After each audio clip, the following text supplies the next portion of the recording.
Next is business premium. This is business standard plus comprehensive security covering identity, access, information protection, threat protection, device management, compliance, audit, and report.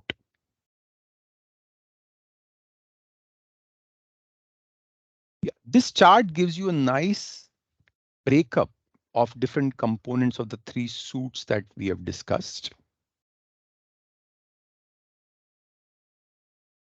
So first is basic, standard, and premium. So in the premium, as you see, there are a lot of security offerings which are bundled.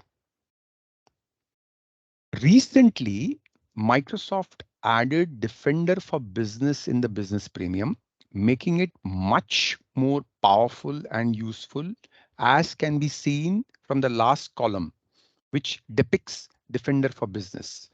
More of this later.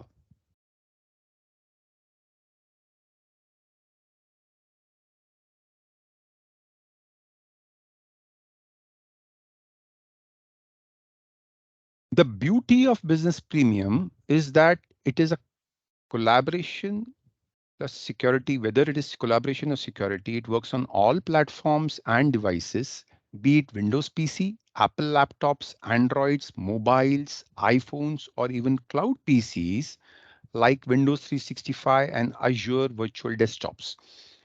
So it just about gives you complete end-to-end productivity and security.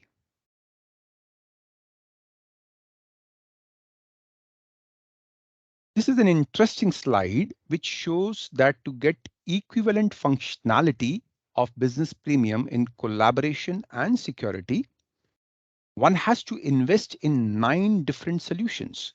Not only does that add complexity of managing the different platforms, it also increases the cost substantially.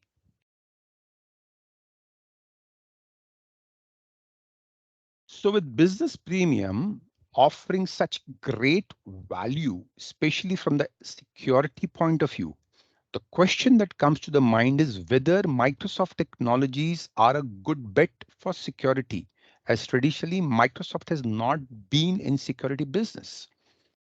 The answer is provided by Gartner study, which considers Microsoft a leader in 5 magic quadrants. Incidentally, Gartner Magic Quadrants are widely referred to by customers all over the world.